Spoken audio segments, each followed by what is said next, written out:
শুভেচ্ছা জানাচ্ছি আপনাদের সকলকে। আমি লার্ন উইথ ফিজ। এই ভিডিও টিউটোরিয়ালটি শুরু করার পূর্বে আমি আপনাদেরকে জাস্ট একটু আমার অনলাইন কোর্সের রিভিউ দিতে চাই, কেননা আপনারা হয়তো অনেকে দেখে ফেলেছেন যে আমি একটি ফুল স্ট্যাক ওয়েব ডেভেলপমেন্টের কোর্স শুরু করতে যাচ্ছি। তবে এই ফুল স্ট্যাক ওয়েব ডেভেলপমেন্টের কোর্সের মধ্যে কী কী থাকবে এবং কী কী থাকবে না সে সমস্ত বিষয় নিয়ে জাস্ট আমি একটু আলোচনা করতে চাই। তো এটা হবে 4 মাসের একটি অনলাইন কোর্স, যে ক্লাসটি আমি নিজেই নিব, আমি একাই নিব। তো ফ্রন্ট এন্ড এবং ব্যাক এন্ডে আমরা কী কী শিখবো এবং কতদূর পর্যন্ত আমরা শিখবো সেই বিষয়গুলো নিয়ে জাস্ট আমি একটু আপনাদের সঙ্গে আলোচনা করতে চাই। তো আপনারা সকলে দেখতে পাচ্ছেন যে এখানে আমার বেসিক HTML রয়েছে। যারা আপনারা একদম জিরো থেকে শিখতে চাচ্ছেন ওয়েব ডেভেলপমেন্ট, তাদের জন্য এই কোর্সটি অত্যন্ত গুরুত্বপূর্ণ হিসেবে কাজ করবে, কেননা আমি একদম বেসিক লেভেল থেকে আপনাদেরকে শেখাবো। কোনো অ্যাডভান্স লেভেল থাকবে, অ্যাডভান্স লেভেল অবশ্যই থাকবে, তবে এখান থেকে আমরা জিরো থেকে যাবো অ্যাডভান্সে। ওকে, তো দেখতে পাচ্ছেন যে আমাদের এখানে সবার প্রথমে থাকবে হচ্ছে HTML দিয়ে থাকবে হচ্ছে আমাদের একটি প্রজেক্ট আমি আপনাদেরকে দেখাবো, এবং আরও একটি প্রজেক্ট আপনাদেরকে অ্যাসাইনমেন্ট আকারে থাকবে। ওকে, তো তার পরবর্তীতে যখন আমাদের HTML শেখাটা শেষ হয়ে যাবে, তখন কিন্তু আমরা এখানে একটি কী করব, কুইজের আয়োজন করব। তার পরবর্তীতে আমরা পর্যায়ক্রমিক চলে আসবো হচ্ছে CSS যখন আমাদের শেষ হয়ে যাবে, CSS দিয়ে কিন্তু আমরা অলরেডি 2 থেকে 3 থেকে 4টি প্রজেক্ট করে ফেলে দিব।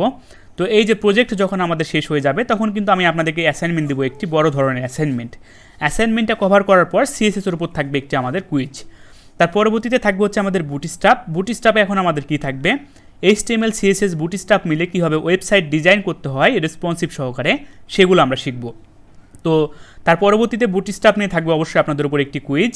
তো এই যে আমরা HTML CSS বুটস্ট্র্যাপগুলো শিখে ফেললাম, সেগুলো এখন আমরা ফ্রিতে ডিপ্লয় করার চেষ্টা করব। যতগুলো প্রজেক্ট আমরা করেছি সেগুলো কিন্তু আমরা ডিপ্লয় করার চেষ্টা করব। যে কুইজগুলো আমি আপনাদের থেকে নিব, সেগুলো কিন্তু আপনারা জবের জন্য প্রিপারেশন হিসেবেও নিতে পারবেন সেই কুইজটা। ওকে, তার পরবর্তীতে থাকবে হচ্ছে আমাদের জাভাস্ক্রিপ্ট বেসিক থেকে শুরু করব, থাকবে বেশ কয়েকটি প্রজেক্ট, এবং এছাড়া আমার ফ্রিতে অনেকগুলো প্রজেক্ট ভিডিও রয়েছে, সেগুলো আপনারা প্র্যাকটিস করতে পারবেন।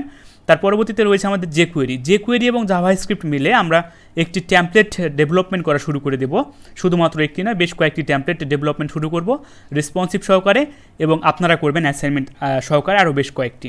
তাহলে দেখা যাচ্ছে আমরা ফ্রন্ট এন্ডে কিন্তু অনেকগুলো শিখতে পারলাম। যখন আমাদের ফ্রন্ট এন্ডটা শেখা শেষ হয়ে যাবে, তখন কিন্তু আমরা কি করব, তখন অবশ্যই থাকবে হচ্ছে আমাদের একটি মিড এক্সাম।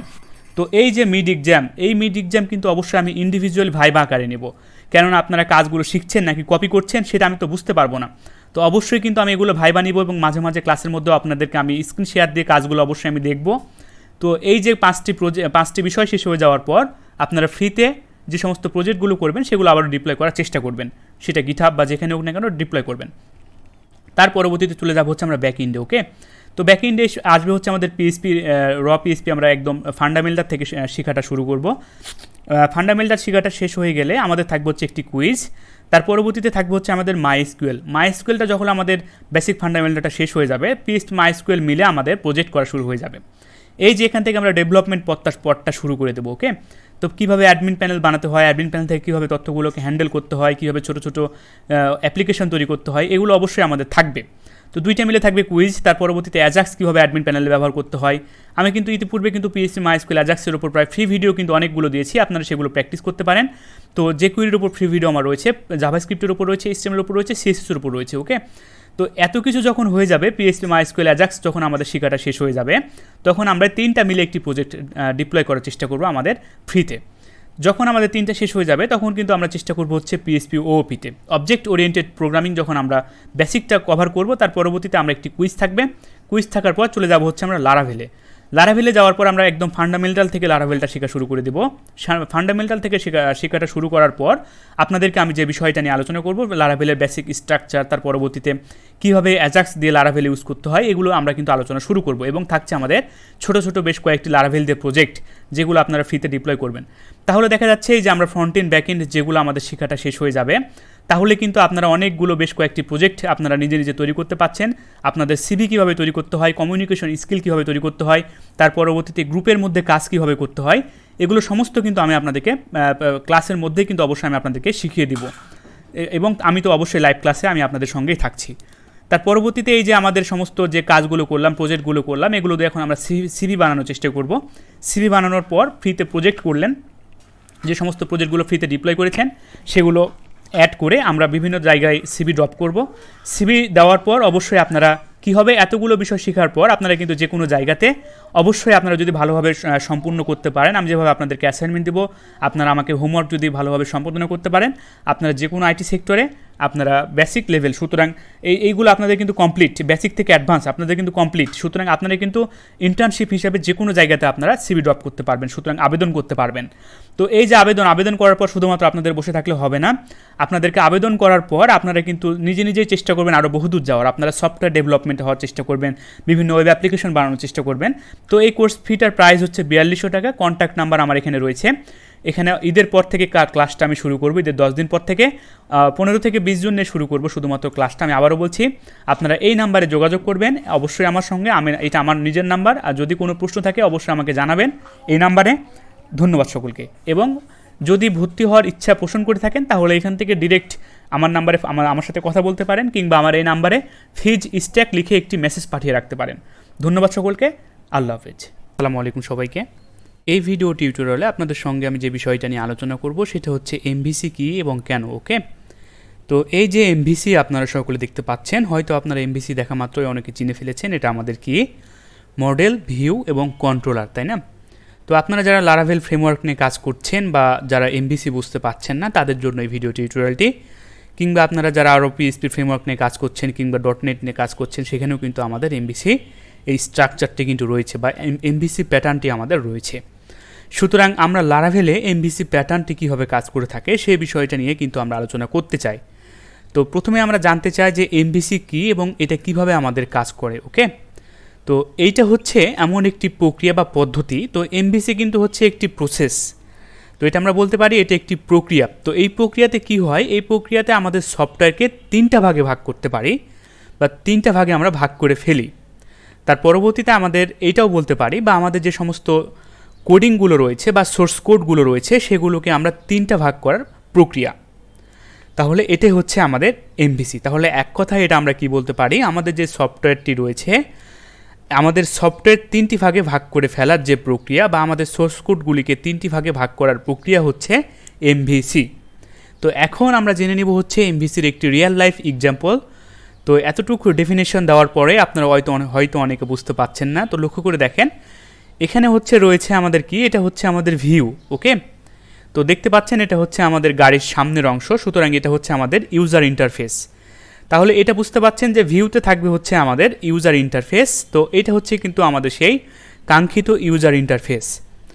সেকেন্ড এখানে চলে আসছে হচ্ছে আমাদের কন্ট্রোলার ইঞ্জিন। তো দেখতে পাচ্ছেন আমাদের একটি গাড়ির যে ইঞ্জিন সমূহ থাকে এইগুলো হচ্ছে কিন্তু আমাদের কন্ট্রোলার। তাহলে এটাকে আমরা কন্ট্রোলার বলতে পারি। তার পরবর্তীতে দেখতে পাচ্ছেন যে আমাদের এই যে মডেল, সুতরাং এখানে আমরা ফুয়েল ভরতেছি আমাদের গাড়িতে, এইটাই হচ্ছে কিন্তু আমাদের মডেল। ওকে, তাহলে এইটাই একটি রিয়েল লাইফ এক্সাম্পল আমরা ফলো করতে পারি। প্রথমে হচ্ছে আমাদের ভিউতে রয়েছে ইউজার ইন্টারফেস, তার পরবর্তীতে কন্ট্রোলারে রয়েছে আমাদের ইঞ্জিন একটি গাড়ির। তো সমস্ত লজিক বলতে পারেন, তার পরবর্তীতে কন্ডিশন বলতে পারেন, এইটা থাকে হচ্ছে আমাদের কন্ট্রোলারের মধ্যে।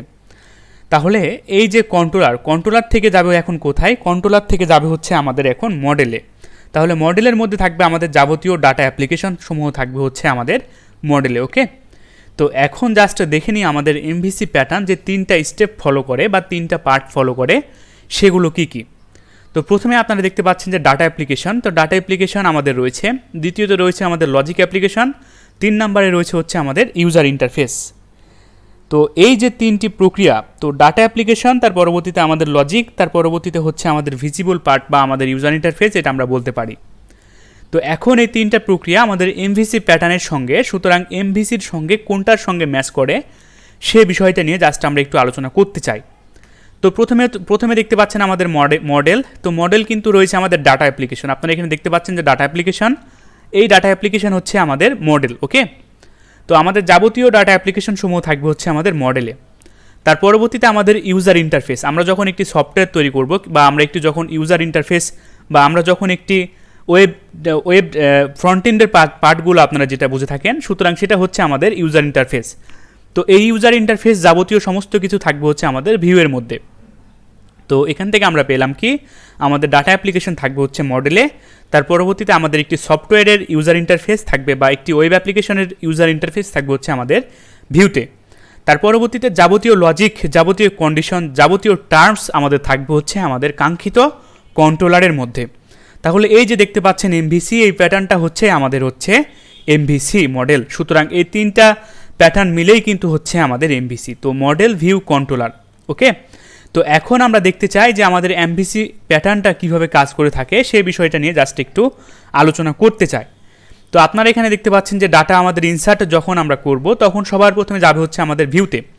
সুতরাং আমরা ভিউ থেকে কিন্তু একটি ডাটা ইনসার্ট করতে চাই। তো ভিউতে আমাদের কি থাকবে, ভিউতে কিন্তু থাকবে হচ্ছে আমাদের ইউজার ইন্টারফেস। তো ইউজার ইন্টারফেস থেকে আমরা কি করব, ডাটা একটি আমরা ইনসার্ট করব, তাই না? তো যখন আমরা একটি ডাটা ইনসার্ট করব সেটা হচ্ছে আমাদের ইউজার ইন্টারফেস। ইউজার ইন্টারফেস থেকে যাবে আমাদের কোথায়, ইউজার ইন্টারফেস থেকে যাবে হচ্ছে আমাদের কন্ট্রোলারের মধ্যে। তো কন্ট্রোলারের মধ্যে আমাদের কী কী থাকবে, কন্ট্রোলারের মধ্যে কিন্তু আমাদের যাবতীয় লজিক বলেন কিংবা আমাদের কন্ডিশন বলেন কিংবা আমাদের টার্মস বলেন, এগুলো কিন্তু থাকবে হচ্ছে আমাদের কন্ট্রোলারের মধ্যে। তাহলে আমরা এখানে কি করতে পারছি, আমাদের ভিউতে থাকবে আমাদের ইউজার ইন্টারফেস। ইউজার ইন্টারফেস থেকে আমরা কি ডাটা ইনসার্ট করছি, ইনসার্ট করার সঙ্গে সঙ্গে সেটা চলে যাচ্ছে আমাদের কন্ট্রোলারে। কন্ট্রোলারে আমাদের লজিক থাকবে কিংবা টার্মস থাকবে কিংবা আমাদের কন্ডিশন থাকবে।